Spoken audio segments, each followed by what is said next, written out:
I joined the initiative this year because a colleague of mine shared what an awesome experience it was. It doesn't sound like it's going to be very strenuous as far as a research paper.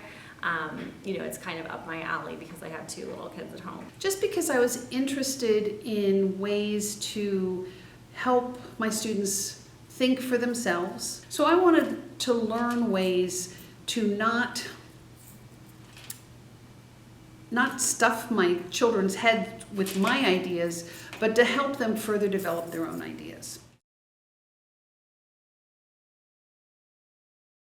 It was really just nice getting together with other educators that kind of had some common goals, thinking about, the different things that we have to discuss and face in the classroom. And, sometimes it can just be challenging to figure out how to facilitate those conversations, especially when you have, younger students who are still finding out who they are and still having to cover things that they need to talk about. I was looking for some extra credits in a different way. I didn't want to go to classes and have to write papers. I wanted to do something that would implement what I'm already doing at school.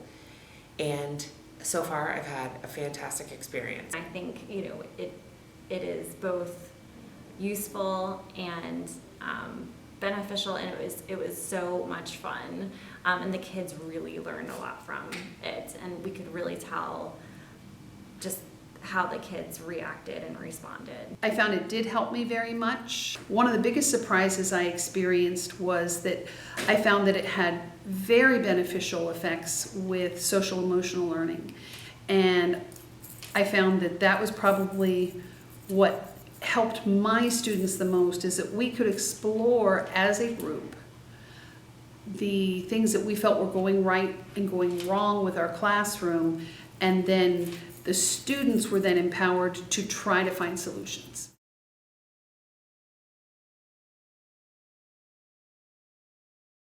I felt as if my practice was transformed because of the inquiry-based practices that I've been learning. With being a language arts teacher, not everything is research. It's a lot of times it's just discussion, and it is just opinions and arguments, and I wanted to find a way to incorporate this in my classroom more throughout the year than just one time at the end of the school year. As a teacher, as a human being, I found it to be a big growth experience, and I found it to be very beneficial for my students, so that's why I came back for a second year.